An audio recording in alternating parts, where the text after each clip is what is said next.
What is up, guys? Your brother Omar, and here today we're gonna have some Zelda, um, Breath of the Wild. I was playing a little bit on that.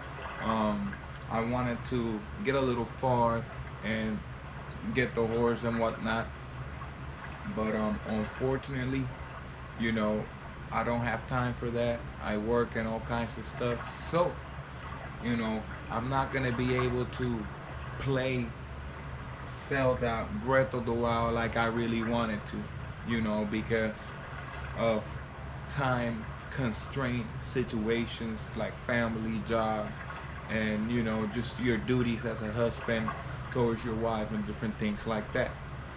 With that said, we're gonna introduce you guys to a pretty good coffee that I like. Um, it's called veteran owned, by the way.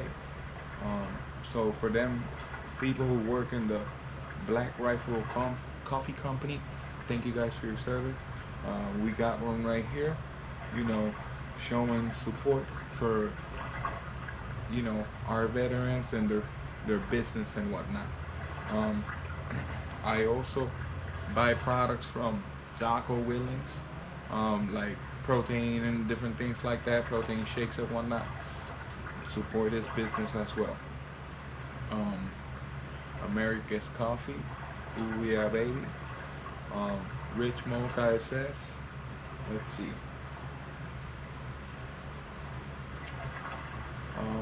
Proudly distributed by Black Rifle Company, 1144 S500W, Salt Lake City, Utah, Texas. Okay, something like that. UT. It has vitamin A, 15%, E, 15%, potassium, 6%, vitamin C, 100%. Um, Ingredients: Colombian coffee, non-fat, ultra-filtered milk, sugar, medium chain triglycerides, cellulose, gel cocoa processed with alkali, salt, ascorbic acid, sodium, and it just keeps going. Nothing crazy. Join the club at blackrifle.com. Serving coffee and culture to people who love America. There's the logo right there for the Black Rifle Coffee Company. 300 milligrams of natural caffeine of freedom fuel. Vision Focus plus MCT oil. Good source of protein, amino acids. And then it says Experience BRCC, which is Black Rifle Company, coffee company, at Facebook, Twitter, Instagram, and YouTube as well. With that said, natural caffeine plus focus. Let's go and crack this baby. For all of those as well, I do mention Memorial Day's around the corner. So for all of those, that served and those that sacrificed either some of their body parts or their whole life, thank you guys for your service. We remember your sacrifice. We will never forget it. Cheers, my beloved Americans and other watchers out there.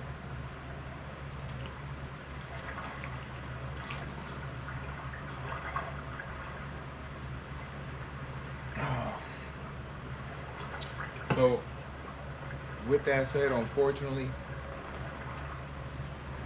even though I want to get at the game, I can't. But I'll show you a few things I got. I also got the Zelda Skyward Sword. I like that one. That one's pretty cool. And I have to get it. I got me the Zelda Breath of the Wild. You already know that. You can see it on the screen. But the difference about this is that it had a bonus. Since I couldn't get the special edition one with different things and whatnot. I just got me. What the hell was that? Anyways, it's Florida. What you expect? Um, I got me this one, which I was a step up from the regular one, right? And it brought a book, which I find pretty interesting as well. Set right there. Okay, with some leaf. Um, Here's how the case looks like. The one I got. Maybe the one you buy at the store might look different. I don't know. But let's put that there. Um, Still smells new. Like that. When I open new video games and different things like that, I like to smell it. I don't know why.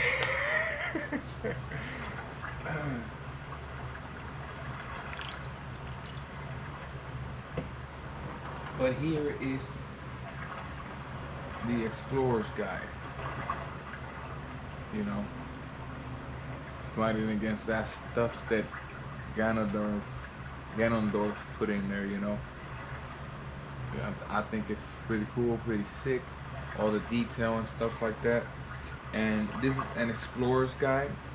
You know, it'll show you different things. Major nostalgia with the picture and the sword and you know the name Zelda, A Link to the Past, playing it in the Super Nintendo. That was one of my favorite ones in Super Nintendo. It was incredible.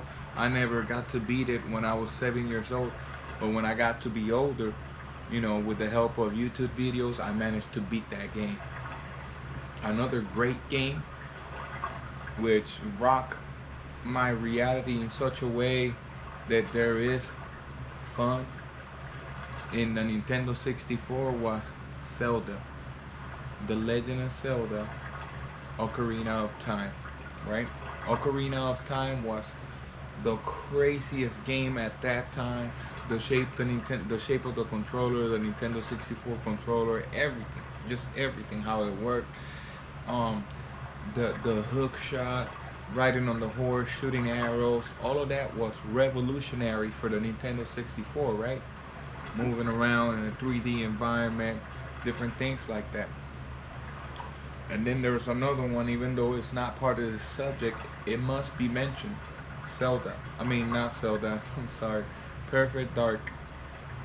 The version for the Nintendo 64. Right? Because Perfect Dark Zero, even though the graphics were increased and it looks way better for some reason, Perfect Dark for Nintendo 64 with the expansion pack, Joanna Dark and all them other side quests, right? It was the epitome to me when it came to gaming, technology, and all of that. Now the reason why I mention this is because I would love to see Zelda Ocarina of Time for Nintendo 64 the same way,